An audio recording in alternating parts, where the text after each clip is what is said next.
esta conversación preguntándote acerca de ti. ¿Quién es César Augusto Lazo? Todos seguramente pues conocemos lo que hay en medios, tu historia un poco sobre el tema del secuestro, pero realmente ¿quién es César? Así que ahora sí es todo tuyo el micrófono, querido César. Bueno, muy buenos días para todos. Gracias a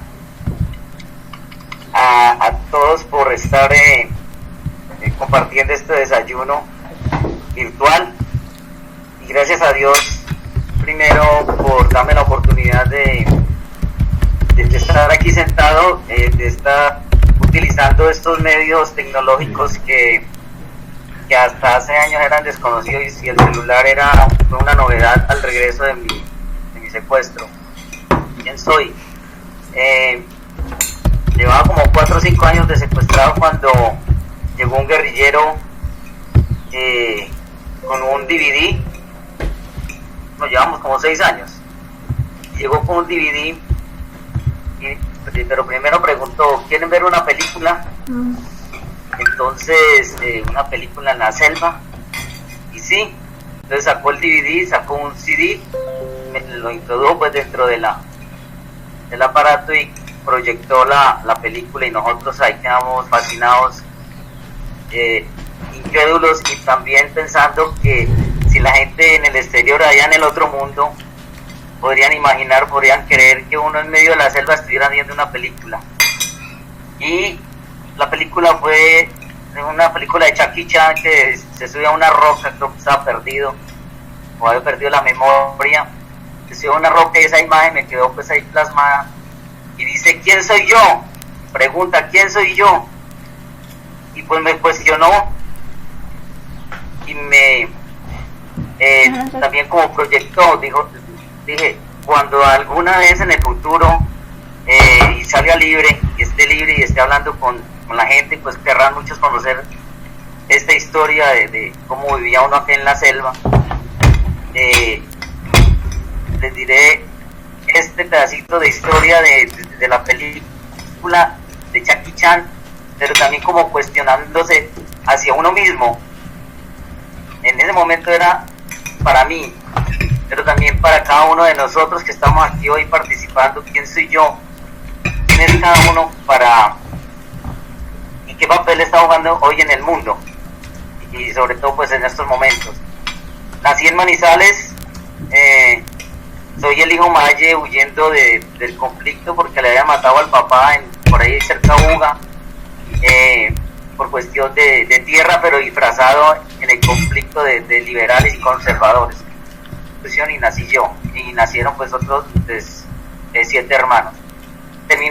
Pasé por los exámenes previos, pero en Bogotá, que hacen una nueva selección, no pasé. Igual el segundo año tampoco, entonces al tercero decidí como suboficial.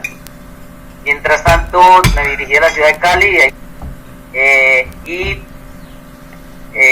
por el año 83, 84, 85, cuando en Cali el M-19 habitaba en Siloé y en algunos otros barrios de Cali, y escuchaba uno el tastaseo de las ametralladoras, veía y izaban la bandera de arriba en el Alto Siloé, y también se presentaban los diálogos en Cauca, lucha accionar en el Huila. Bueno, me gustaba siempre y me ha gustado siempre escuchar noticias y vivir la actualidad y qué pasa.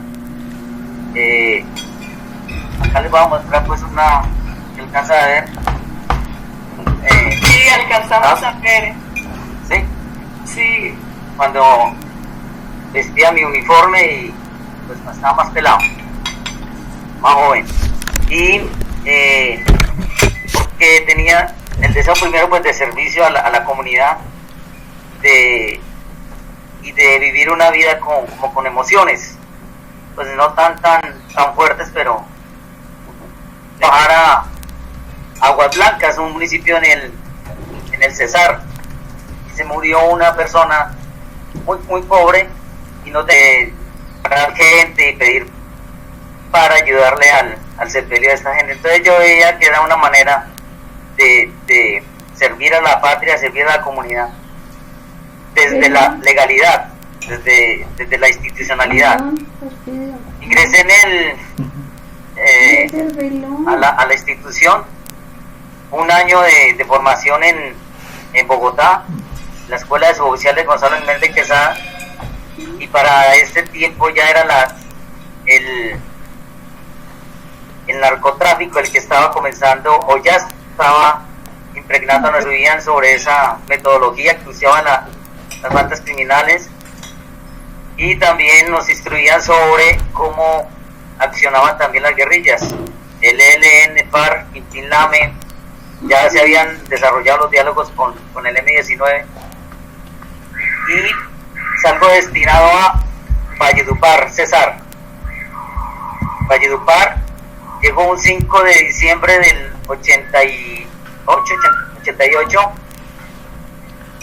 y la primera imagen y el recuerdo que tengo para iniciar ya mi vida institucional es un comando de policía triste, lúgubre, porque hacía 2 días habían asesinado a 7 policías en una emboscada entre la Jagua de Ibirico y Codazzi. Entonces en ese momento yo pensé, bueno, ya comenzaba a aterrizar la realidad de mi institución y de la realidad del país. Entonces dije, voy a vivir cada día. Estoy en lo que quiero ser, soy lo que quería ser. Entonces voy a vivirlo y a gozármelo, a disfrutarlo, pues cada día de la mejor manera posible. Comencé como comandante de unos CAIs, de 3 CAIs allá en Valledupar. A ese CAI me llegaron unos policías que eran bachilleres recién salidos de la escuela en Barranquilla, y pues ya tenía una formación más avanzada, pues ya eran bachilleres. Entonces les planteé, porque tenía una instalación grande, un CAI grande. Les dije, bueno, vamos a hacer aquí una escuelita, porque el barrio que me tocaba de jurisdicción era de gente pues sencilla, humilde, de escasos recursos. No todos podían asistir a la escuela, todos los niños. Entonces ellos me acolitaron, digamos, la actividad. Comenzamos a conseguir pupitres, mesas, en fin, y comenzamos la escuelita. Pero duré como 2 o 3 meses nomás, cuando ya me trasladaron o me destinaron a ser comandante de la sección de vigilancia de una sección de vigilancia ahí en Valledupar. Pero los muchachos, los policías quedaron ahí, y ellos continuaron la misión, y la satisfacción inicial era llegar uno a pasar revista y los niños pues venirse al lado de uno a abrazarlo y a mostrar ese afecto y ese cariño. De ahí salgo a una contraguerrilla, se llamaba, bueno, me mandan al batallón La Popa a recibir un mes de instrucción. Ya tenía una instrucción básica en Bogotá. Nuevamente ahí me instruyo y me salgo con 30 policiales a ser parte ya de una contraguerrilla que llamaba Puma. El panorama que tenía el departamento era pues de mucha influencia subversiva en el Perijá y en la Sierra Nevada de Santa Marta. Por un lado el ELN y por el otro Tapar, el sexto frente, y por el sur, en Aguachica y alrededores, estaban llegando los paramilitares. Comienzo ya en mi vida más activa. Me salvé de una emboscada en Valledupar. Nos habían colocado una bomba, una olla pitadora llena de explosivos. La detectamos, pues gracias a Dios, a tiempo. Luego llegando a Curumaní, fuimos objeto de una emboscada, mataron a 7 de mis compañeros, y recuerdo de ese momento fue por la mañana la guerrilla había hecho un retén ilegal en un sitio que llama San Roque. Nos dirigimos desde Curumaní hacia allá, despegamos la vía, pero ese desplazamiento lo hicimos a pie. Controlamos nuevamente y restablecimos el orden allí y nos regresamos. Cuando llegamos a Curumaní, llegaba un vehículo con uniformes, no era uniformado, o sea, era un vehículo civil, pero traía uniformes y traía pues dotación para la policía en Guajira. Entonces nos ordenaron escoltarla hasta otro punto, que pasara ese sector, pero no, ahí fuimos objeto de la emboscada donde murieron 7 de mis compañeros. Y minutos antes de embarcarnos en los vehículos, un compañero de Daniel, que era de Pasto, cariñense, y tenía 18 años, 19 años, ellos llevaban apenas escasamente 3-4 meses en la institución. Me dice, ahora acabo de recibir una llamada de papá, entonces le dijo, ahora que regrese vuelvo y lo llamo. Y esa llamada nunca se dio porque él falleció. Después, ahí mismo en Curumaní, meses después, se entrega un guerrillero. Yo veía a los guerrilleros como monstruos, como extraterrestres, como fantasmas, porque uno combatía, porque uno tenía enfrentamientos con ellos, pero no los veía. No lo veía a la distancia, solo escuchaba los disparos. Y entonces se entrega en la noche, como a las 8 o 9 de la noche llega una patrulla del ejército ahí en Curumaní, solicita que le ayudemos a sacar la familia que está arriba en la sierra. Hacemos reunión de mandos y pues tomamos la decisión de ir. Subimos, fueron unos instantes y una marcha que sentí la vida, sentí el palpitar de mi corazón.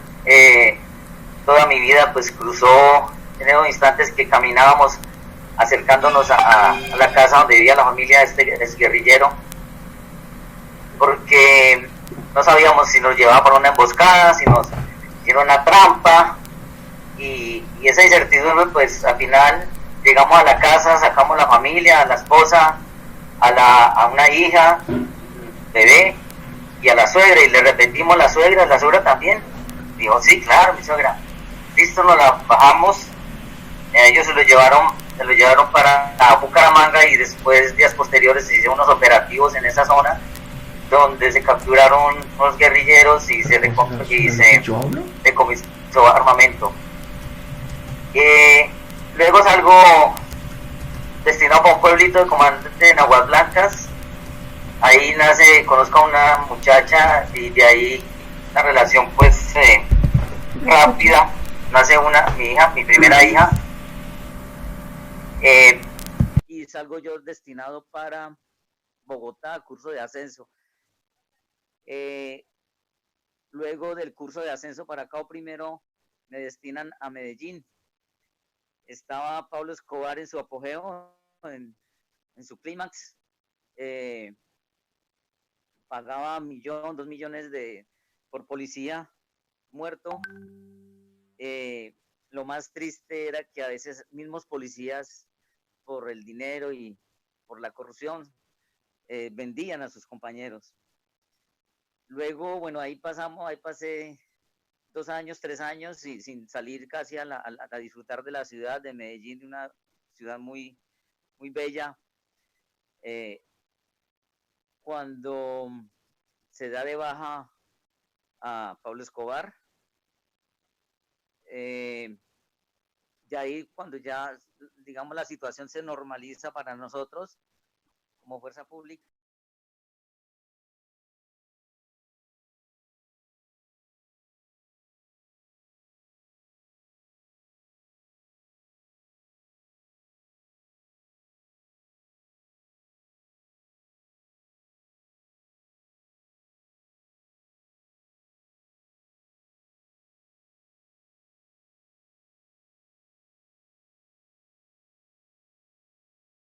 me trasladan para Bogotá nuevamente a curso de ascenso, y de ahí salgo destinado para Mituba, UPES. quería volver a Medellín, primero pues para terminar, porque también era una ciudad muy agradable, pero no, me ratifican el traslado a Mitú. En Mitú conozco a la que hoy en día es mi esposa. Tuve la primera, pues el segundo hijo con ella, el primer hijo con ella. Ella ya tenía una niña que se llama Jenny, ella es cantante. Tiene un grupo que se llama Calypso, ustedes pueden buscar en YouTube. Calypso Orquesta, es la cantante. Y nace Daniel, y yo era pues ya muy feliz allí en Mitú, aunque la guerrilla en el resto del país crecía por el narcotráfico, porque el dinero del narcotráfico les permitió comprar muchas armas, les permitió aumentar su número de personal.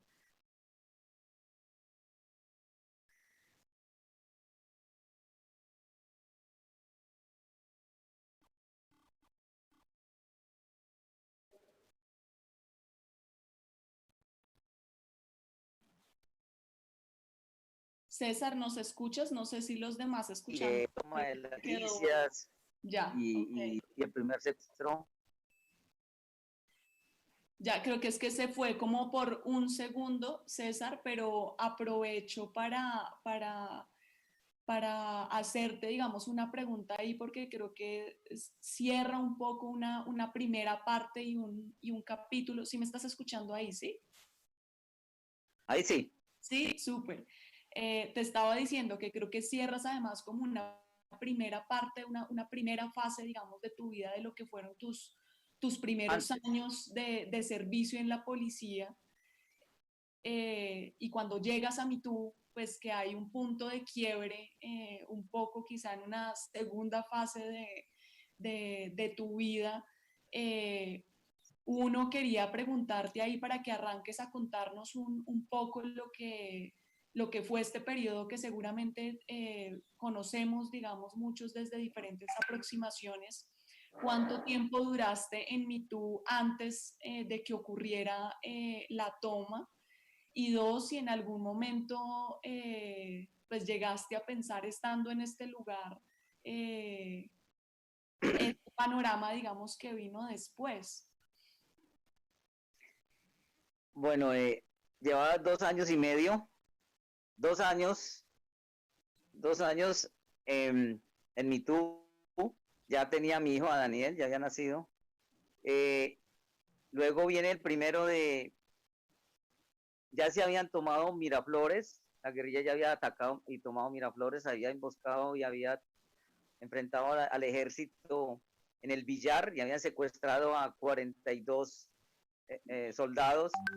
En Miraflores habían atacado y secuestrado a más de 100 entre policías y soldados.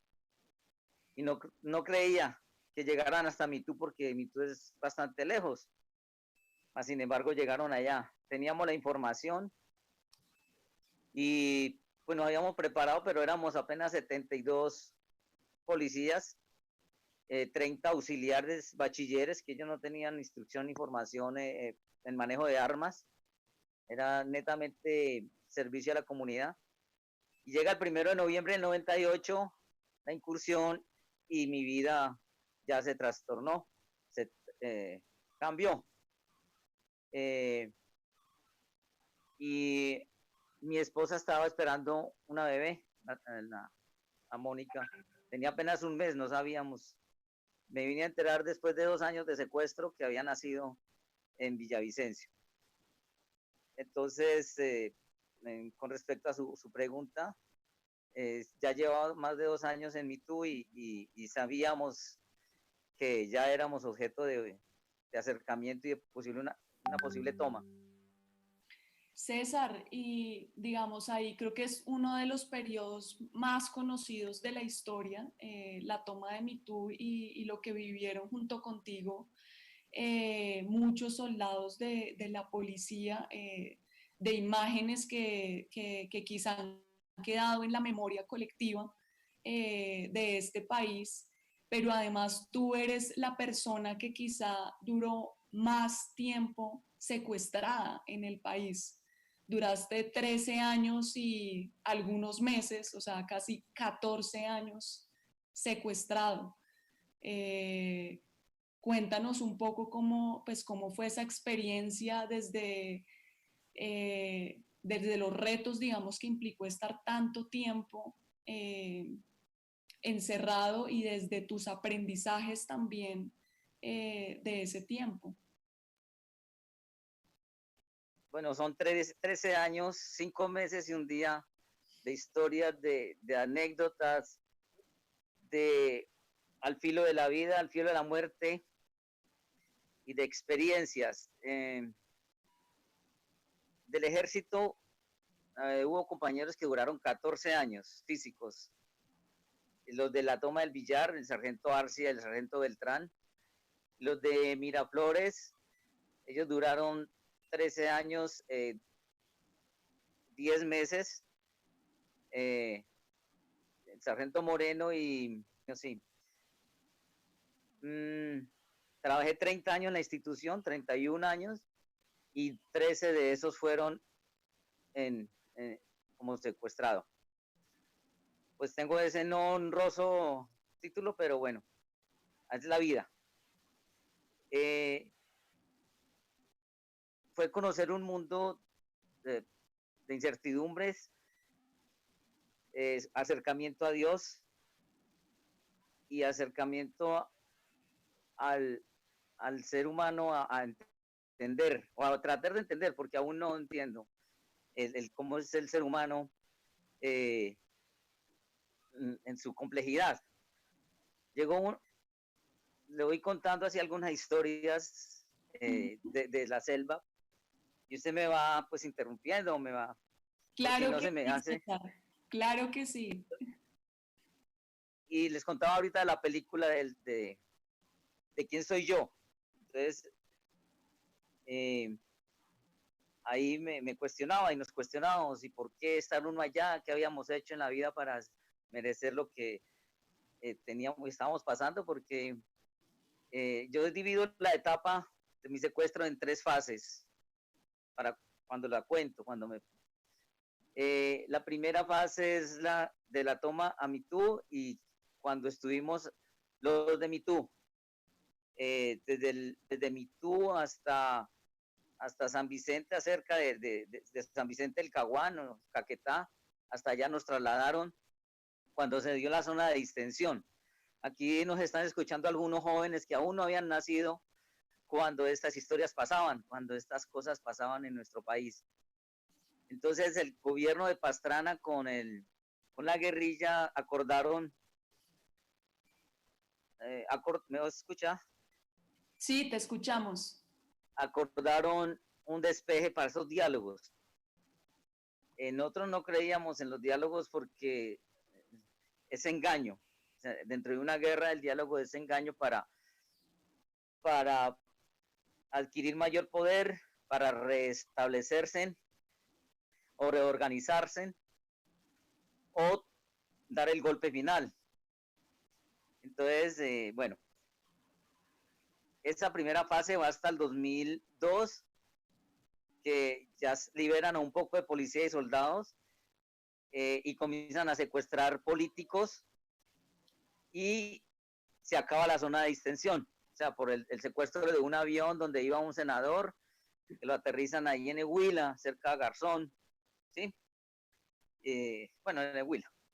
Y el doctor Hechen fue el que secuestraron, y hasta ahí fueron los diálogos. Se viene entonces el Plan Colombia, el FUDRA, bueno, a retomar toda esa zona de los 5 municipios y a entrar ya en una guerra más abierta con la FARC.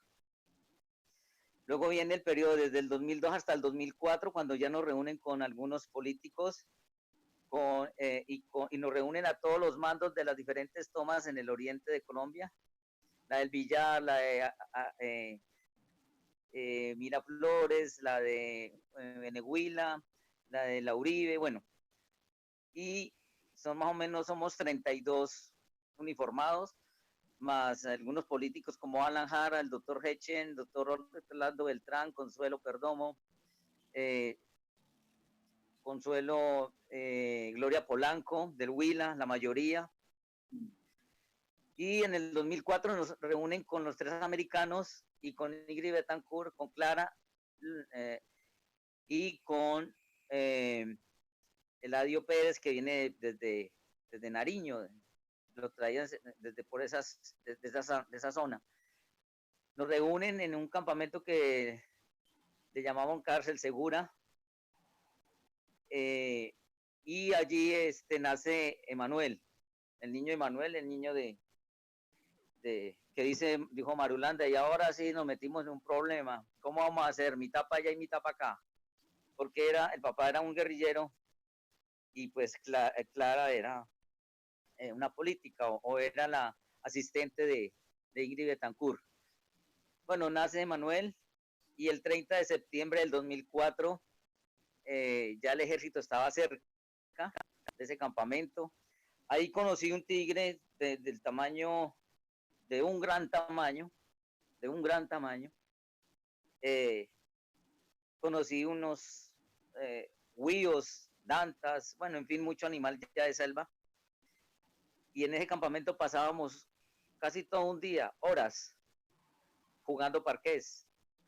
Entonces se metía uno en ese mundo del juego y ahí se distraía para no vivir la realidad que teníamos y que la sentíamos cuando levantábamos la mirada y mirábamos a nuestro alrededor.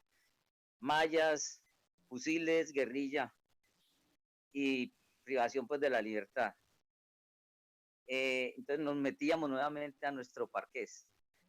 Ahí con Alan Jara pues nos ayudó con clases de inglés, clases de ruso y de geopolítica. Llegó ese 30 de septiembre y ahí comenzamos una marcha que llamamos la Marcha de la Muerte, porque los últimos guerrilleros que salieron de ese campamento, el ejército los alcanzó y los mató, o murieron pues ahí en ese. Y duramos 26 días caminando hasta que llegamos a algún lugar en el Guaviare, creo, y ahí nos dividen, nos separan en 3 grupos. Cuando nos dividen, y esas marchas ya era encadenado desde el 2002 que se acabó la zona de extensión, nos encadenaron. Solo nos la quitaban cuando nos metían a esos sitios de concentración, campos de concentración que había en mayas, etcétera. Entonces ahí sí nos quitaban las cadenas. Hasta ahí viene la segunda fase en que yo he dividido mis relatos. Cuando nos separan más o menos 3 grupos, en un grupo queda Ingrid Betancourt con Pinchao y los que posteriormente fueron la Operación Jaque. En otro grupo queda Alan Jara, Coronel Mendieta y otros compañeros a quienes fueron liberando poco a poco, comenzando con Consuelo Perdomo, con Clara, en fin, los iban liberando hasta que llega la Operación Jaque, donde ya liberan a la mayoría y quedamos el grupo donde yo andaba, y en el sur había otro grupo, pero esos nunca nos juntaron. En el sur habían 5, y nosotros 10 que estaban por el lado del Guaviare, Guainía, Bichada, en ese sector nos manteníamos moviendo.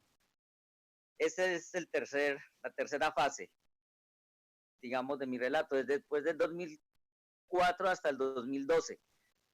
Y de esa fase, pues muchas anécdotas, conseguimos una mascota, murieron varios guerrilleros enfermos, en una operación que casi nos rescatan, murió otro guerrillero, y vino una película, una vez nos presentaron una película, vimos muchas películas, pero esta siempre me llama la atención porque se llama El Señor de los Anillos, y hay un personaje que se llama Smilov, y Smilov es el bien, o sea, representa, creo que en el ser humano, el yin yang, o el sí, el no, el bueno, el malo.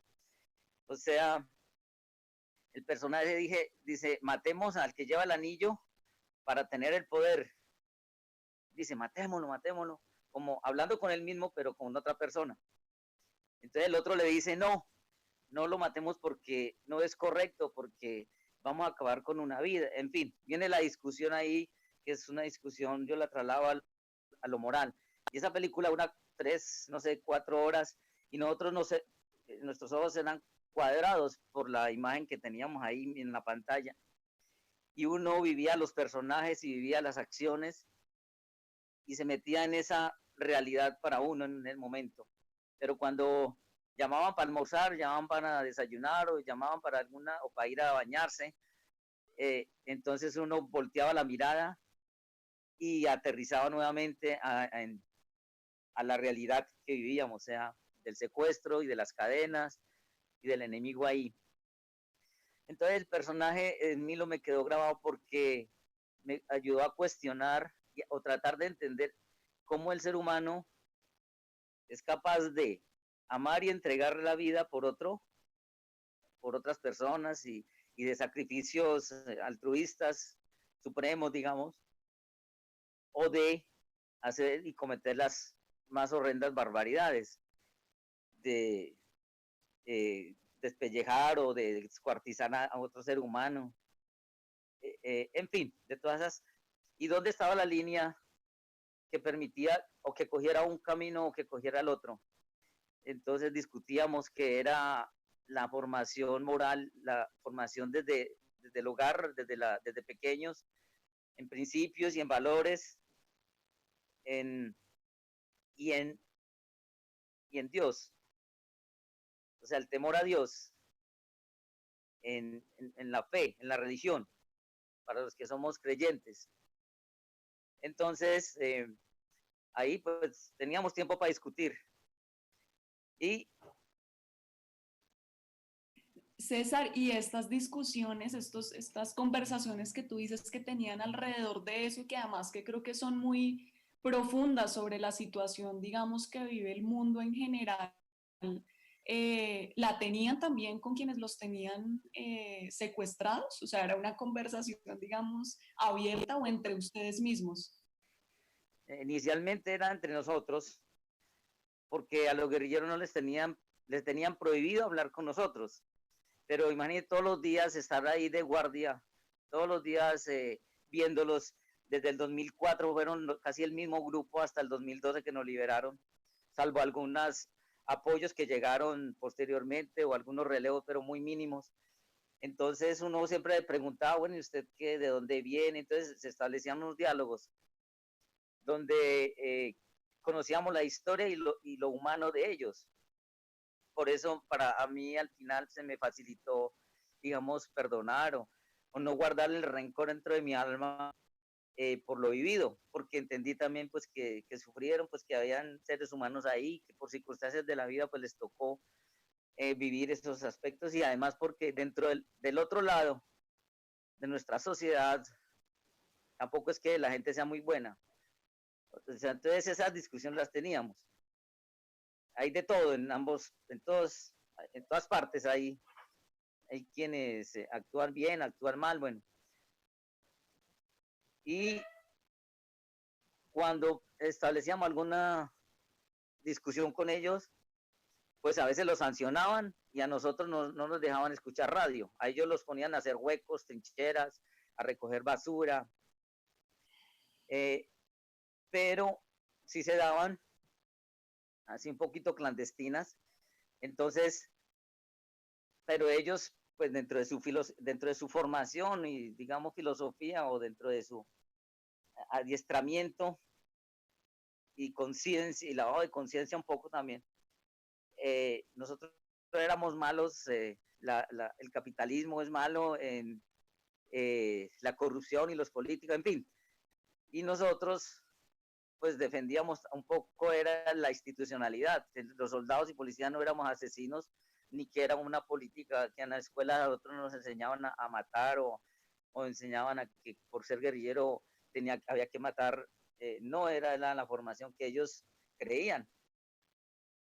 Y entonces algún día se pusieron a alegar dos compañeros, o sea, un compañero mío y un guerrillero. Entonces le llamamos la atención, ustedes no pueden, sin llegar casi a la pelea, hablar, pues más bien no hablen. Ellos tienen su formación y usted tiene sus fundamentos, ¿para qué va a discutir? Plantee lo suyo y si no, pues ya, quédese callado, o si quiere que lo maten aquí de una vez. Entonces era uno del ejército, un compañero muy radical también, pero sí teníamos ocasiones de hablar. Nos visitaron algunos comandantes como el Mono Jojoy al inicio, como Simón Trinidad, como bueno, Iván Márquez, creo, al inicio, en las zonas de distensión ahí. Y ellos pues hablaban ya algo de política, pero era contradictoria por lo que nos decían a lo que actuaban y a lo que hacían. Entonces nosotros le contrapunteábamos. Entonces al final no, ellos no nos invitaron más a esas reuniones que hacían, no nos invitaron más y tampoco pues teníamos esas discusiones permanentes, pero sí pudimos conocer sus historias y podíamos tener esos diálogos. César, yo creo que has llegado a un punto fundamental además con esa historia que nos estás contando, porque es además el diálogo con el otro, ¿no? Yo quisiera preguntarte ahí y creo que conecta muy bien para que nos cuentes eh, ya después, digamos, como ese paso de salir a la libertad y de lo que estás, de lo que has venido haciendo estos últimos años después de tu liberación, eh, y es, ¿qué crees que te transformó, digamos, a ti en esa visión, digamos, de los otros? Y si crees que ellos también cambiaron de alguna manera como el pensamiento que tenían. Porque me parece súper interesante lo que mencionas de que al principio, si entiendo bien, eran casi como clases un poco de, pues como de todo el tema guerrillero, y al principio ustedes iban y ante ese diálogo de contrapunteo dijeron mejor, entonces dejémoslo así. Sí, fueron pocas y eso fue para el 2000, que ellos pues nos llevaban a escuchar sus charlas y pues participábamos. Después ya cambiaron, pero dentro del transcurso de esos años y cuando nos permitían escuchar radio, escuchábamos Hora 20, entonces venían las discusiones y todos los temas que ellos trataban. Entonces ellos también escuchaban y había momentos también de discusión internos en nuestro grupito de los 10 y también en ellos. Entonces a veces interactuábamos y acordábamos en varias cosas. Primero en el fútbol. El fútbol no nos chocaba drásticamente, simplemente yo hincha del Cali y algún como Salvador y lo tengo a la memoria y les cuento una anécdota cortica. En parte lo que me sostuvo, que fue la fe en Dios, mi formación un poco espiritual, digamos, que desde pequeño me llevaban a misa al comienzo porque mi mamá nos llevaba y nos gastaba chocolate con buñuelo, entonces ese era como el gancho para ir a misa, pero tenía esa formación ya. Le pregunto de qué equipo es, no, él es hincha del Nacional, entonces a qué hora fue, era un domingo, 15 de septiembre como del 2008, y llega y entonces él me dice, fue a tal hora y tal. Resumiendo, cae un rayo, comenzó a llover y yo estaba terminando de bañarme, estaba encadenado con Moreno de la toma de Miraflores, cae un rayo, mata al guerrillero, a Salvador, con el que acababa de hablar, estaba ya volteando a subirme a mi caleta y siento un golpecito en la cabeza, caigo, duermo, pero y comienzo a hacer como, cuando yo no podía dormir, rezaba y hacía el rosario y me quedaba dormido y me calmaba. Pero yo digo, no, pero esto es de día, yo no puedo estar así. Entonces me despierto, veo a mi compañero tendido en el piso, a dos parejas más, éramos 5 encadenados, 5 parejas, 2 parejas más tiradas sobre el piso, entonces el impacto del rayo, pero no nos hizo mayor cosa que el desmayo, pero al muchacho, a Salvador, lo mató. Y lo que quedó de esto fue creer más en Dios y que las oraciones de mucha gente, de mi madre, por ejemplo, de mis hermanos, de mi familia, de mis hijos, mi esposa, bueno, en fin, de mucha gente, formaron como una aura protectora alrededor nuestro. Entonces, discutíamos en La Paz, que ellos decían, algunos decían, no, La Paz no es posible porque uno hace la paz y lo comienzan a matarlo. Nosotros ya estamos acostumbrados, hablando de ellos, estamos acostumbrados a la guerra, esta es nuestra formación desde niños, porque a muchos los reclutaban de niños, y yo no conozco otra manera de vivir sino en la guerra, sino esto, y yo soy feliz así, yendo por allá a operar, andando por la selva, en fin, y yo no me veo colocándole mi espalda a la tierra en actividades agrícolas, decían unos. Decían otros, no, yo sí quiero la paz. Entonces ahí en las discusiones uno veía que había muchachos que les gustaba la cocina, hacían unos platos muy, muy sabrosos cuando ellos les tocaba. Había otros que conocían mucho de la selva, entonces uno decía, estos pueden ser utilizados, pueden ser empleados, incorporarse a la sociedad, por ejemplo, siendo guías turísticos. Uno ya venía pues pensando cómo podía ser, y había un muchacho, un compañero que decía, si el resultado de estos 13, 14 años de cautiverio, de secuestro, es la paz, pues no ha sido en vano. Salcedo decía, y si uno lo pensaba, y esa era como digamos, la reflexión, el por qué tener uno que vivir todo este tiempo y para qué. Entonces, ya uno vislumbraba que era posible la paz, o es posible en la medida en que nos escuchemos, y por eso me gustó la frase que dijo la que estudia teología, del diálogo, de la oreja, el apostolado de la oreja, que es lo que hacemos en parte en Ágape, es escucharnos, yo escuchar, pero también que me escuchen y contar esas historias de dolor que nos unen ahí, en el dolor, en las tristezas, ahí nos une a las víctimas, y porque al final los que han sido también victimarios o los que han estado en los grupos subversivos, muchos tienen también sus historias. Súper, César. Yo quisiera hacerte una última pregunta muy breve y muy puntual para cerrar como esta primera parte y abrir a preguntas y reflexiones del público, y es que nos cuentes precisamente qué es lo que están haciendo en Ágape en este momento. Bueno, sin llegar pues cómo conocí a Ágape y todo eso, pero ¿qué hacemos en Ágape? Básicamente al inicio estos diálogos, es permitir espacios de diálogo, espacios de escucha, espacios de reconciliación, más, pero básicamente es permitir espacios de diálogo. O sea, a mí me invitaron, Lucía, por medio de mi hermana, Lucía Borges, por medio de mi hermana Miriam Fabiola.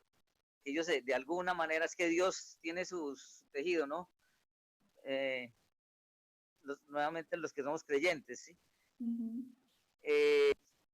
Me invitaron a un retiro, un encuentro, no era un retiro, un encuentro en Cali, y la temática básicamente era que yo contara mi historia de tantos de secuestro. Yo recién había salido de esta condición, y comencé a escuchar también las historias de mujeres víctimas de abuso sexual, de desplazamiento, excombatientes de FARC, ELN, y jovencitos, niños de las escuelas de Caldono, de la comunidad NASA, de cómo veían morir a sus compañeritos por el fuego de cruzado entre ejército y guerrilla. Entonces esas historias de cada uno me hicieron comprender primero que mi historia no era tan grave como las que estaba escuchando, ¿sí? En ese tiempo estaba yo trabajando en el Gaula, en en la unidad de Gaula de la policía, de la Dirección General, en una unidad que llamaba Unidad de Atención a las Víctimas. Entonces hacíamos encuentros con víctimas donde queríamos ayudar desde la institucionalidad, desde la policía, a seguir la ruta de la ley 1448 y cómo podíamos ayudar a esas víctimas desde lo institucional, desde la policía. Y pues me gustó esa actividad primero por la relación de qué podía yo hacer desde lo que me había pasado. Y segundo, porque ahí en el Gaula podíamos saber qué pasó con mi compañero Peña Bonilla, Luis Hernando, que todavía sigue desaparecido. Entonces, de esas historias de cada uno, venía una conexión, es que es en el dolor, como el eje. Entonces, sentir uno lo que le había pasado al otro, es como la empatía. Y luego la solidaridad, o sea, cómo ayudarnos. Luego viene, así estuve en varios talleres, ya escuchándolos y contando mi historia, invitando a otras personas. Invitamos a un muchacho de la guerrilla que estuvo con nosotros, que nos cuidó, entre comillas, que era nuestro carcelero, que se llama Bautista. ¿Tú lo invitaste? Que él se entregó, sí, lo invitamos a Agape, y ya hemos invitado a varios de los que nos cuidaron, que se volaron de la FARC y que llegaron, y entonces un día me llamó y tal, nos reunimos, comimos pollo y me contó la historia de cómo se había volado, 7 días aguantando hambre, y ver pues quién había sido mi carcelero y conmigo, entonces pudimos contar las historias, entonces miramos que era posible el perdón, la reconciliación, pero de ahí hay que seguir, porque en los talleres tenemos cierta pues metodología y el eje central es contar y escuchar, para podernos poner en los zapatos del otro.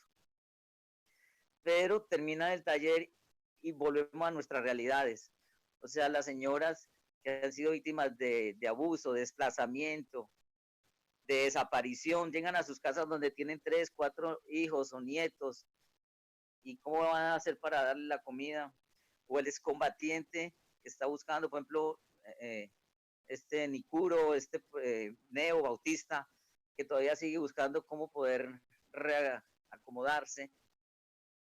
Entonces hemos ahora buscado, esto de la pandemia ahorita, estamos buscando de recursos para darles mercados a algunos, llevarles mercaditos a algunas de estas familias, pero antes estábamos buscando cómo forjar emprendimientos. Tenemos uno de una señora que es por abuso sexual, bueno, tiene su hecho victimizante y quiere adelantar un proceso de hacer tapabocas, ¿sí? Entonces, y ahí hay involucradas varias mujeres y hay involucrados unos excombatientes. Entonces, esa es el paso que queremos continuar en Agape. Y eso, todos somos pues voluntarios, y ese creo que lo hemos visto como el camino de construir un país en paz. Aunque la paz pues es relativa, pero digamos en un ámbito más general y de lo político. Súper, César, muchísimas gracias, porque yo creo que has hecho un relato absolutamente increíble que creo que pone de presente de una manera muy profunda cada uno de los principios que nosotros colocamos al inicio, desde la experiencia, ¿no? Desde el ejemplo y desde un proceso pues que tú has vivido a lo largo de estos años. Entonces, de verdad, mil gracias por compartir esa historia con nosotros. Voy a abrir, digamos, a preguntas. Veo que Andrei está levantando la mano. Las personas que también quieran intervenir pueden colocarlo ahí, o si tienen activa la cámara alcanzo a verlos en sus señas. Y si no, pues ya tenemos un par de preguntas en el chat también. Entonces, si quieres, Andrei, por favor, y después voy leyendo las preguntas del chat. Súper, muchas gracias, Karen. Muchas gracias, César, por tu testimonio y por tus reflexiones. yo quiero hacerte 3 preguntas concretas. La primera, ¿tú cómo votaste en el plebiscito? La segunda, me gustaría saber si te has acercado al partido FARC o a las instituciones de reincorporados del acuerdo de paz con el gobierno y si están trabajando con ellos. Y la tercera, me gustaría saber si tú estás participando en algunos de los mecanismos de justicia transicional que se acordaron en el acuerdo de paz, si tienes participación en lo de la JEP o de la Comisión de la Verdad o en la unidad de búsqueda de personas desaparecidas. Muchas gracias. Súper, André, Bueno, el gracias. plebiscito. Si quieres, César, recogemos como una ronda de preguntas y que tú puedas como contestar esas diferentes. Entonces, no sé si alguien más pidió la palabra, creo que es Camilo. Cami, si quieres, abre tu micrófono y haz la pregunta.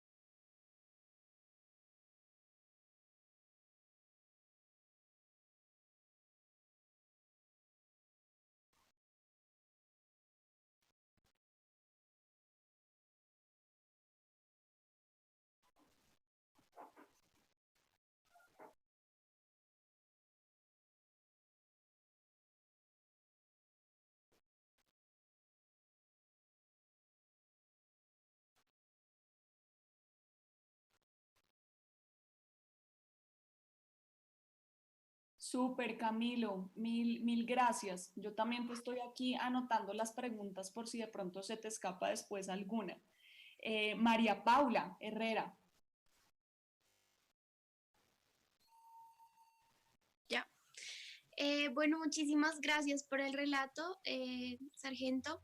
Mi pregunta va hacia, bueno, va dirigida más hacia la experiencia de ser una persona de la institucionalidad secuestrada.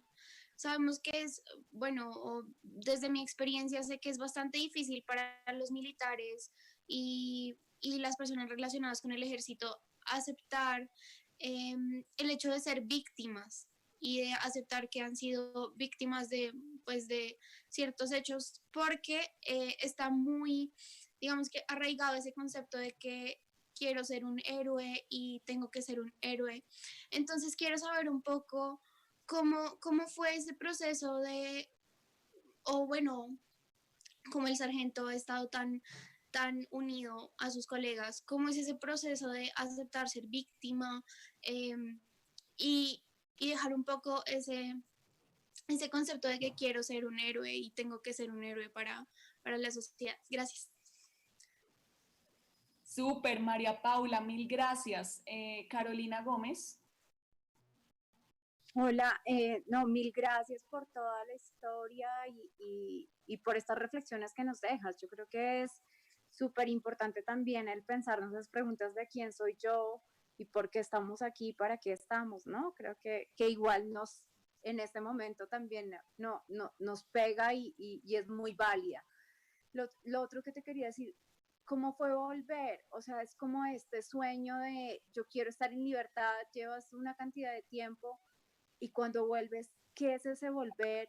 Y cómo es empezar a construir esta nueva vida, cómo es ese reencuentro, cómo es ese despertar a una nueva realidad y empezarla a construir. Muchas gracias.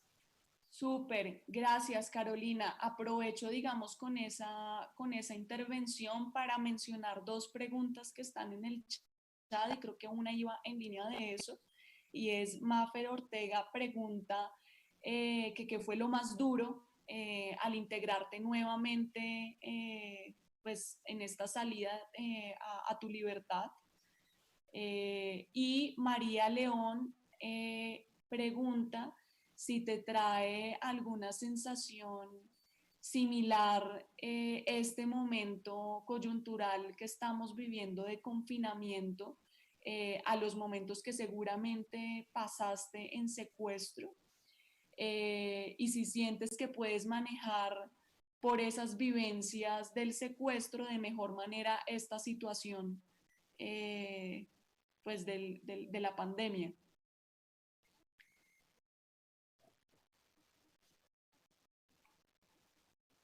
Creo que había, si quieres, aprovecho que veo que en el chat, Samuel, tú querías hacer una pregunta también. ¿No? Ah, ok. Ah, por este lado, sí. Ya, es que veo intercambiados los... Dale, por favor, haz tu pregunta. ¿Yo? Sí. Ok.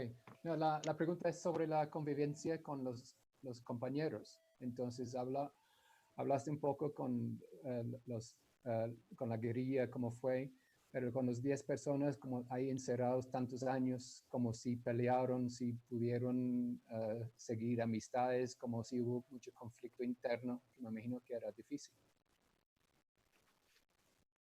Súper, muchísimas gracias. Bueno, yo creo que ahí tenemos como un conjunto de preguntas y que seguramente además por el tiempo siempre quedan en el tintero varias.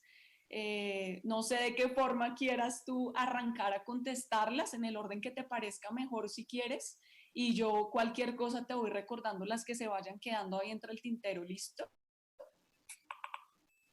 Bueno, sí, gracias por preguntar, porque eso, eso me gusta. Primero, pues comienzo para cuando estaba ya en la selva, para ir en el tiempo. En orden cronológico. Cronológico.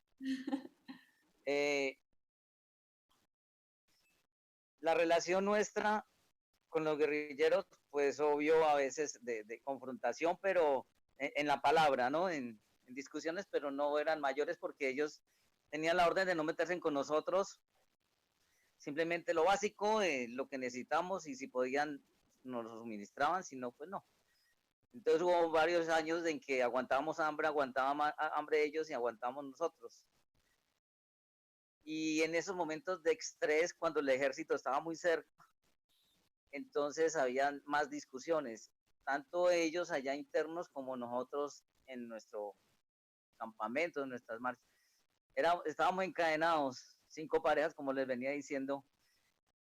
¿Y cómo soportamos eso tantos años? No sé. O sea, creo que el vivir el día a día, acomodándonos a la situación. Cuando caminábamos, pues entonces uno distraía la mente y distraía la vista con el paisaje, con lo que uno iba mirando, con los peligros que uno cruzaba, por ejemplo, un puente, un palo sobre una cañada o un riachuelo o un palo nomás de escaso 1 metro de ancho, eso mucho, y había que cruzarlo uno encadenado, entonces había que coordinar los pasos, entonces había que caminar con cuidado. La paciencia y la tolerancia, creo que son las palabras un poco más claves en ese sentido, la paciencia, la tolerancia y cambiarnos la cadena, rotarla. O sea, cuando ya alguna pareja se peleaba o peleábamos, o sea, que yo no tuve tantos, no tuve, mejor dicho, pero a ver, entonces había que cambiar la cadena, rotarla. Entonces eso nos permitió llegar.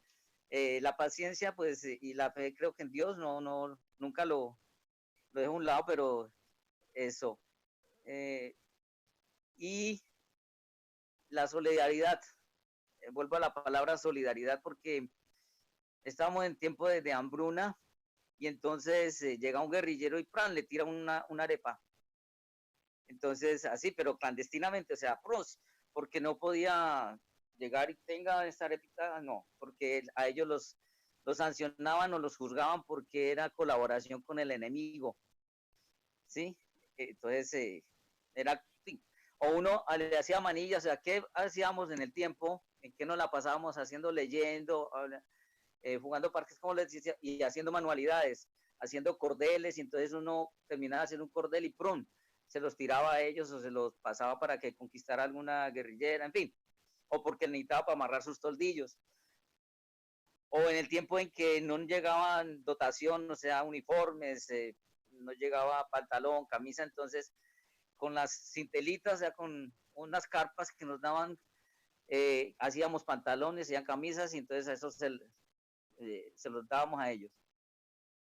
Entonces había un tipo de relación comercial ahí también.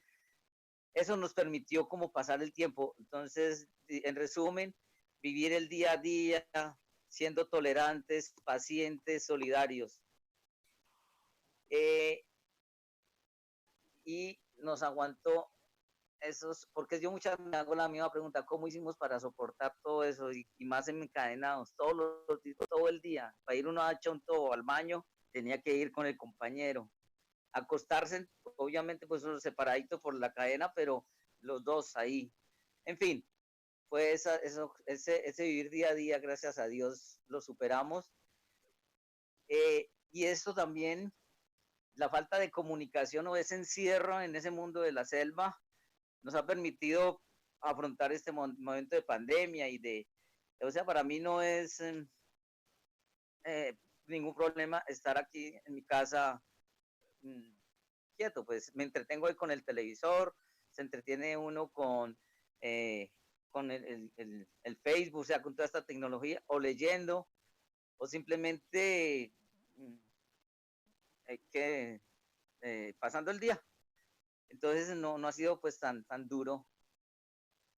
Y porque también uno ya tiene básicamente solucionado el problema de la comida, que es lo que uno a veces dice, bueno, ¿cómo hacen las personas que han vivido, que viven del día a día? O sea, ir a trabajar, ganarse en 5,000, 10,000, 20,000 todos, y con eso es que van a vivir ese día.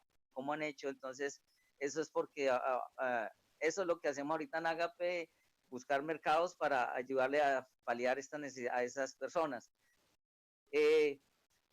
Bueno, una vez firmados los diálogos, con la pregunta de André y algunos, como Camilo y Paula, que coinciden, ¿cómo voté en el plebiscito? No voté porque todavía estaba uniformado, o sea, era parte de la policía. No voté, pero de todas maneras yo siempre he apoyado los diálogos, pues me gusta, y desde la selva buscaba, o sea, pensar cómo era posible que se necesitaba voluntad. O sea, para todo eso se necesita voluntad, que las personas, en vez de estar preguntándose en qué me van a dar, yo qué voy a dar, o sea, qué yo puedo hacer. Entonces, los guerrilleros, pues dejar las armas y dejar la violencia, el gobierno, pues hacer de verdad las políticas sociales. Pero bueno, es que somos hombres, seres humanos, que tenemos nuestras dificultades. No me he acercado a la FARC, digamos, como partido político ni nada. Pues sí tengo contacto, pero con base, con muchachos de base, con la muchacha que les dije ahorita, Andrea, que está haciendo tapabocas y que ella sí hace parte, pero ella fue víctima de la FARC, pero ahorita está con ellos, pues trabajando y ayudándolos, porque ella es secretaria del grupo aquí en Villavicencio, y ella participó ahorita en las elecciones como al consejo por el partido FARC. No he tenido acercamiento pues con ninguno de los mandos grandes de ellos, digamos, y en cuanto a la justicia transicional y en de la JEP y en el punto 5 de los acuerdos, mi participación ha sido de ir solamente en la JEP a contar mi historia, a permitir que algunos de Agape, algunas personas que han sido víctimas, cuenten, o acercarlos a ellos, a los que direccionan aquí en Villavicencio. En cuanto a la Comisión de la Verdad, pues también fue contar y permitir unos espacios de diálogo, de conocer la verdad. Queríamos hacer uno donde involucrara a policías ya pensionados que trabajaron durante 20, 30 años en la institución y que laboraron en territorios nacionales, contar estas historias, que ellos los tengan en cuenta, que ellos permitan o convocar a estos policías de tantos años, señores que tienen hoy en día 70, 80 años y vivieron desde el inicio, digamos, posmoderno o ahorita actual de la violencia, cómo llegó la violencia, por ejemplo, aquí al Metra, cómo llegó al Baupés, cómo llegó esa violencia, cuando ellos eran lo que representaban al Estado en esos territorios.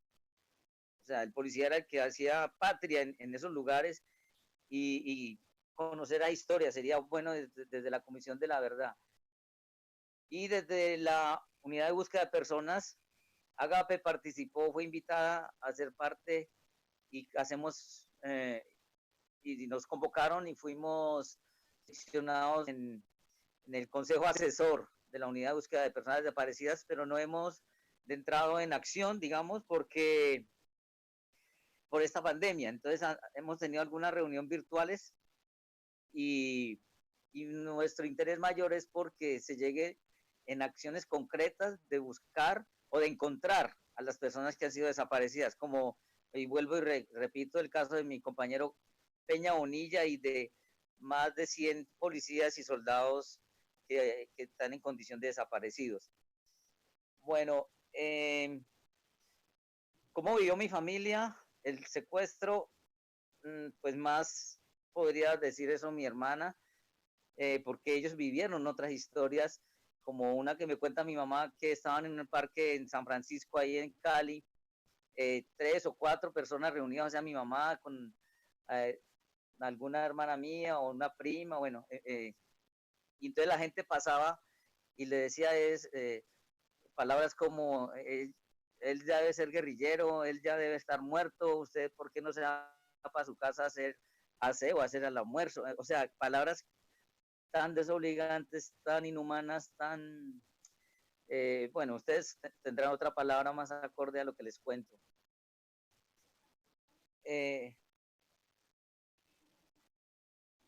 La policía y las instituciones, pues a uno lo forman para servir a la comunidad, para ser como la reacción o aplicar la fuerza a la ley, hacer cumplir la ley a la fuerza, ¿sí? En el último extremo. Es la fuerza al servicio del derecho, dicen en alguna parte de nuestra formación. Desde que yo ingresé a la institución sabía lo que me podía pasar cuando por el narcotráfico y por las acciones guerrilleras. Entonces, una vez secuestrado y una vez liberado, pues yo no me sentía héroe, a veces me sentía más bien de pronto cobarde por no haber o muerto o haber resistido más, y ese resistir más significaba haber matado más, de pronto más guerrilleros, o sea, porque yo tenía mi arma y disparaba, y yo veía cómo se venían los guerrilleros y nos atacaban por algunos lados y yo disparaba hacia esos lados. Entonces, no, ese calificativo de héroe me lo han puesto, más no yo busqué serlo, simplemente viví una situación, unas circunstancias, y al comienzo en la institución mis compañeros, pues algunos cuestionaban esa situación, pero la gran mayoría sí nos valoraron, primero por tanto tiempo y haber resistido tanto tiempo en secuestrados. No sé si se me queda de pronto alguna pregunta. Sí, yo creo. Perdón, ¿y cómo me he adaptado de nuevo a la vida ya esto? Pues lo primero y lo más duro fue la tecnología, sí, volver a adaptarme o de entrar en situación, conquistar a mi esposa, a mi hogar, pues volver a ese vínculo familiar, porque yo mantenía en Cali, donde estaba mi mamá, en Bogotá, donde estaba pues, la policía y nuestros exámenes médicos, y porque yo todavía quería ser parte de la institución y sentirme útil dentro de la institución. Pero mis hijos y mi esposa estaban aquí en Villavicencio. Entonces, en ese ir por venir aquí, allá, no me encontraba en ningún lado al final. hasta que ya decidí, después de un retiro en Emaús y después del encuentro en Agape, quedar y radicarme ya en Villavicencio. Entonces, pues me he ido adaptando, porque somos, al final el hombre es como un animal de costumbres, como nos adaptamos a esa selva y a vivir allá, igual me he acostumbrado también pues nuevamente a este nuevo estilo de vida y a buscar ser útil. ¿Qué podemos hacer por los demás? No sé si me queda alguna pregunta. No, creo que ahí, digamos, diste respuesta, creo que a la totalidad de las preguntas. Ya digamos que estamos casi en tiempo para cerrar, pero me gustaría quizá aprovechar la oportunidad, pues sabiendo que Miriam está acá y que Camilo había hecho una pregunta alrededor de eso. Yo no sé si Miriam, tú quisieras, digamos, compartir algo como sobre esa pregunta de esa experiencia, tú siendo como parte de su familia. Hola, sí, gracias por darme la oportunidad de compartir. Necesita también porque nos vuelve y nos cuenta toda su historia y nos sensibiliza. Bueno, nosotros como familia lo vimos también por etapas, ¿no? Como César cuenta su experiencia, pero yo también lo vimos por etapas, porque por ejemplo hubo una etapa de 6 años, un periodo de 6 años en que nosotros no recibimos pruebas de supervivencia, no sabíamos nada de ellos y entonces fue una gran incertidumbre, desde siempre fue una gran incertidumbre desde el momento que los medios empiezan a contar la toma de MeToo, desde ahí empieza una gran incertidumbre, pero digamos que hay momentos más mediáticos en que sale más información, también nosotros estamos interactuando, digamos, como con las otras familias, pero ese periodo más o menos de 6 años que estamos sin pruebas, que hay una indiferencia total, que están los 2 periodos del presidente Uribe en el que, digamos, la política era quitar la beligerancia del grupo armado para imposibilitar cualquier proceso de diálogo, rescate por la vía militar, por la fuerza, que nosotros siempre nos opusimos, entonces había mucho más riesgo y había mucho más incertidumbre para nosotros. Mi mamá siempre lo vivió en fe, una fe inquebrantable. Hicimos muchos procesos para visibilizar la situación de ellos, hicimos desde la fe, desde marchas, de peregrinaciones, vigilias también, procesos políticos. Yo estuve desde el 2008 hasta el 2012, yo trabajaba con la Armada como en la base de Málaga como docente y me retiré del trabajo y pues participamos en la marcha con Gustavo Moncayo que hicimos en el 2007 hasta Bogotá. Estuvimos ese mes también trabajando, sensibilizando a la gente frente al intercambio humanitario, que allí era como una opción que se estaba dando,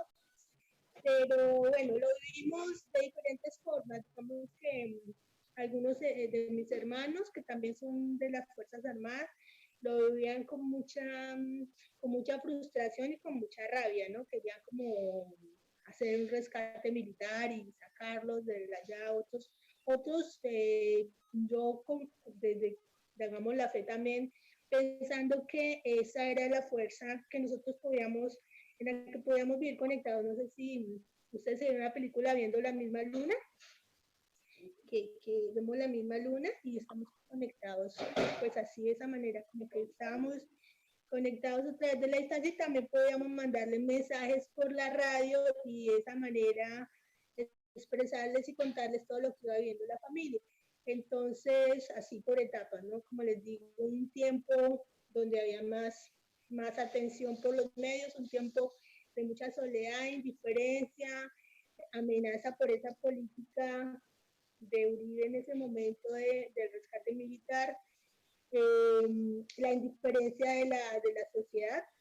Sí, somos una sociedad que desafortunadamente hemos vivido mucho desde la indiferencia. Entonces, ahora mismo esta situación también la vimos así, yo tengo comida, tengo todo, estoy bien en casa, no me importan las personas que están pasándola mal, entonces nos cuesta mucho poder mirar lo que está viendo el otro y nosotros vivimos esa experiencia cuando hacíamos nuestras actividades, pero también tuvimos la solidaridad de muchas personas, nos unimos con familiares de los políticos y diputados de acá del Valle, hicimos muchos procesos con ellos en ese tiempo mientras estaban viviendo el secuestro, nos dolió mucho la muerte de ellos, vimos el duelo también con sus familias, sobre todo con la mamá de Sigifredo, la familia de ellos que estaban acá.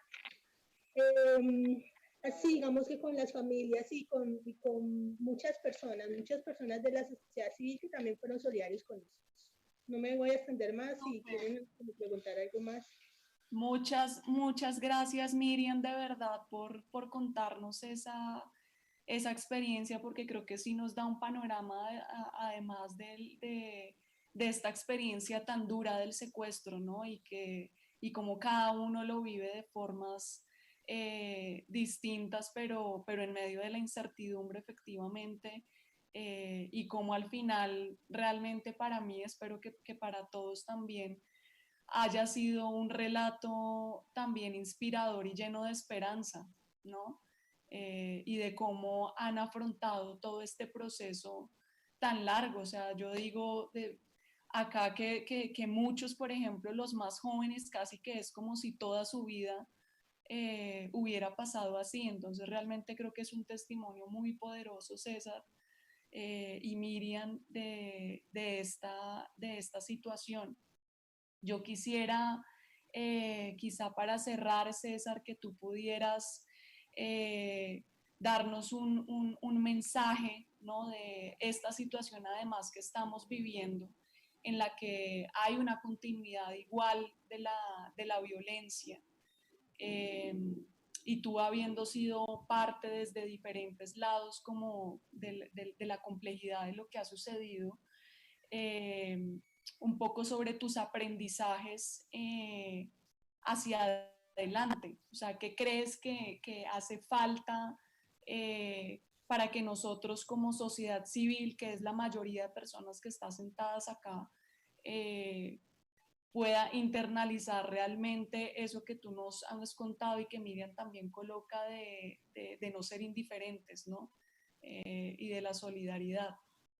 Entonces, si quieres como hacer una conclusión final. Bueno, muchas gracias nuevamente por participar, por invitarme a este diálogo, a este desayuno. Muy alegre y emocionado por los que se presentaron cuando estaban haciendo la presentación, la mayoría politólogos jóvenes, pero también personas ya mayores con deseos de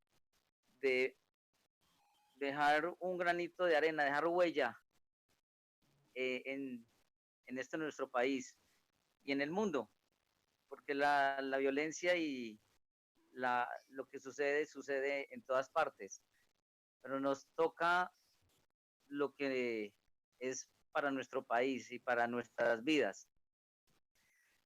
Esto es como lo que yo había querido también dentro de Agape, es lo que hacemos en parte, pero aquí ustedes lo hacen en Red Rodeemos la Paz, lo hacen en los principios que tienen, que eso es, creo que ese es el camino, pero no es solo el diálogo. Alguien dijo diálogo y acción, diálogo, investigación y acción, y nosotros nos dedicamos mucho a la retórica y a lamentarnos.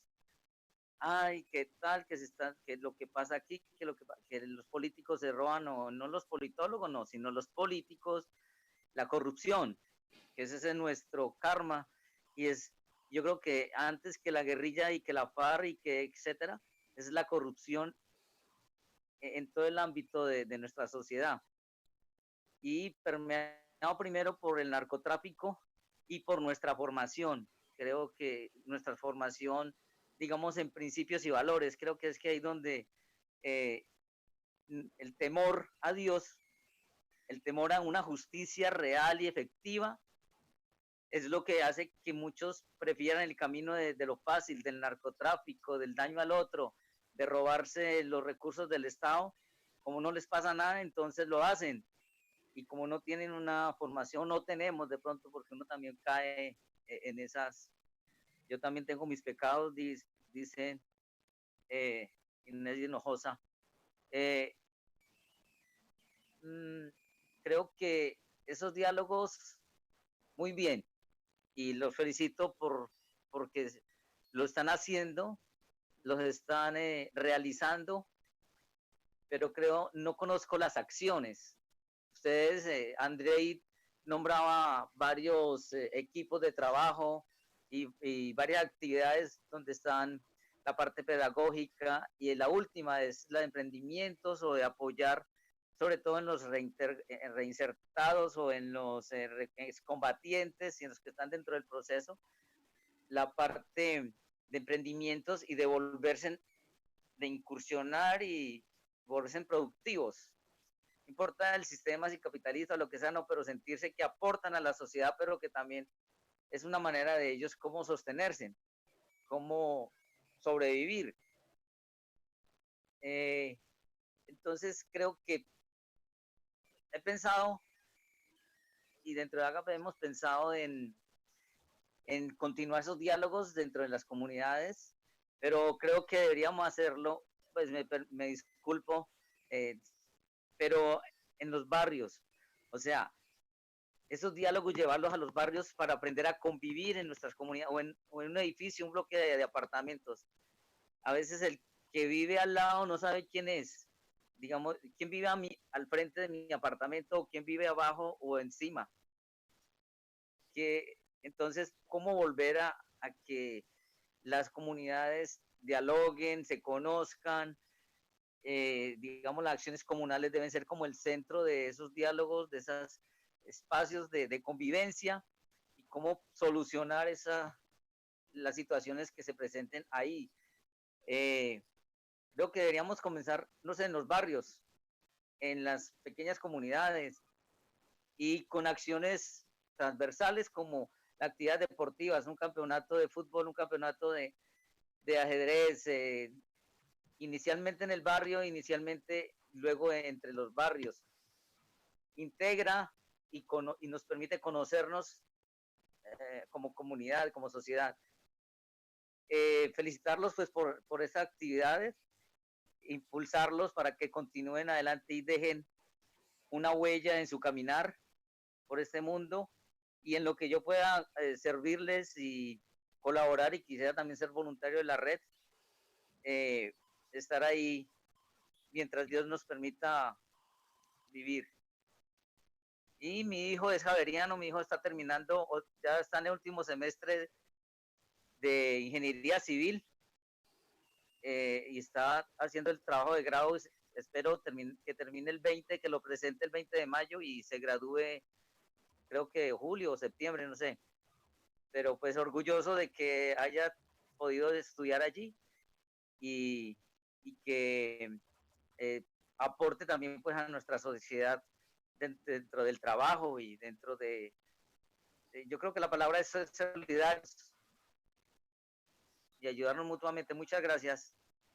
César, muchísimas gracias. Yo creo que de verdad casi que cerrar este desayuno para mí va a ser absolutamente difícil, condensar después de las palabras increíbles que tú has mencionado, y de las experiencias que nos has transmitido.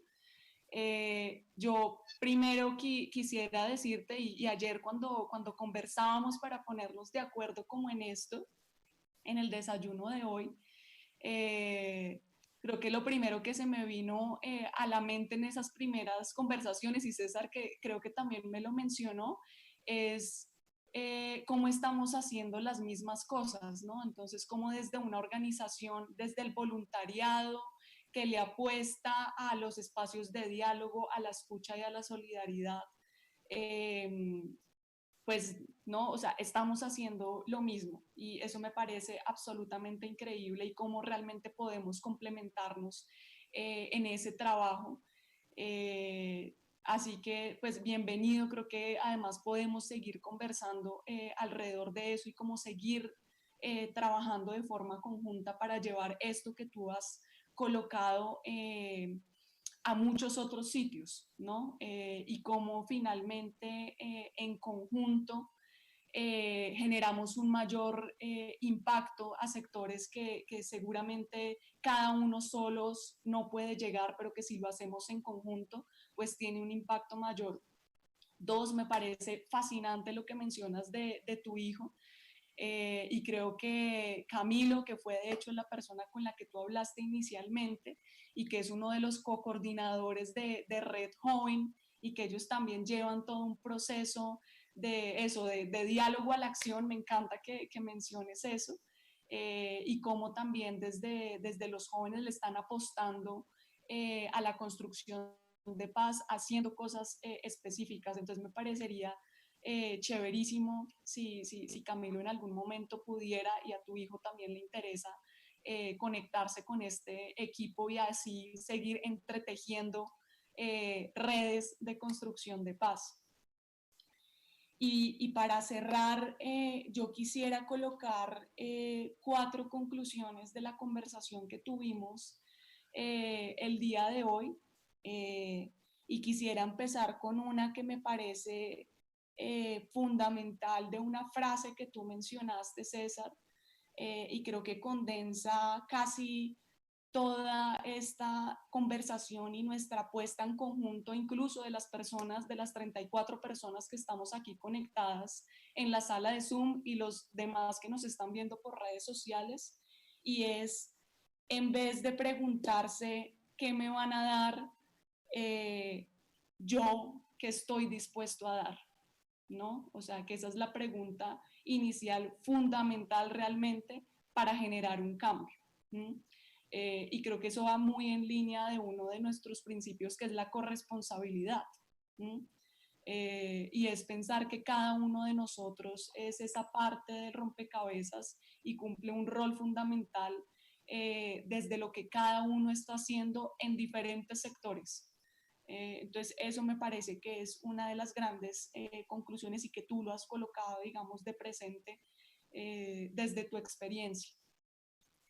Lo segundo es que me parece increíble ese proceso de transformación y de ejemplo de actos desinteresados, de solidaridad con el otro, ¿no? Y que creo que fue lo que en tu relato, yo me atrevo a decir, te ha permitido ese proceso de perdón y de reconciliación también, ¿no?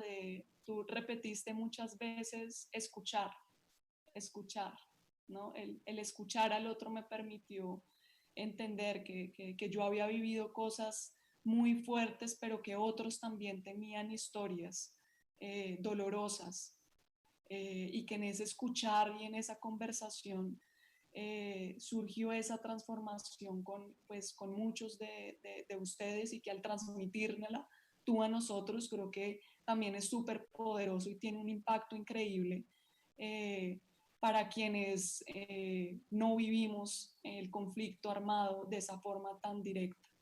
Entonces creo que es una herramienta absolutamente poderosa.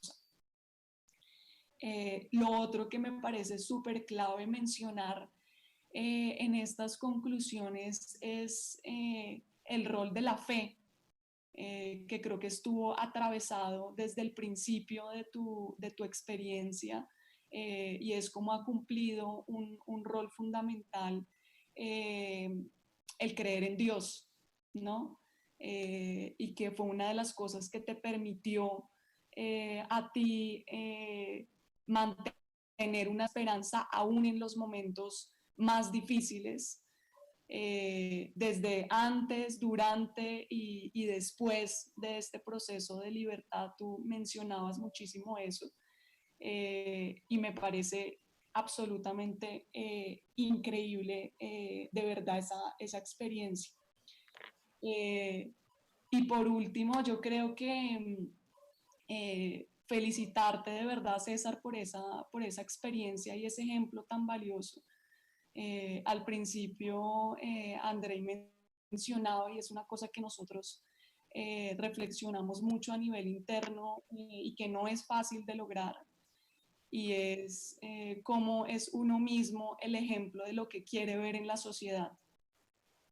Y tú en estas 2 horas en el que has abierto sí, tus pensamientos, tus reflexiones, tus sentimientos sobre tu experiencia de vida, creo que has colocado sobre la mesa tu proceso de transformación, ¿no? Y esa reflexión continua que para ti ha sido, yo creía en esto, pero después me di cuenta de esto, pasar, ¿no?, por todos los altibajos que esto implica y dar todo de ti y muchas veces más de ti para hacer este proceso posible. Entonces me parece absolutamente increíble, de verdad. Gracias, creo que ha sido un desayuno maravilloso, absolutamente transformador, en serio, escucharte. Así que gracias por tu tiempo. Yo, para cerrar, quisiera que todos abriéramos nuestras cámaras para tomarnos una foto virtual, además de memoria de este momento. Los que podamos abrir los micrófonos y le demos un fuerte aplauso a César para hacerle sentir en medio de la virtualidad este acompañamiento y nuestro agradecimiento de verdad por este espacio.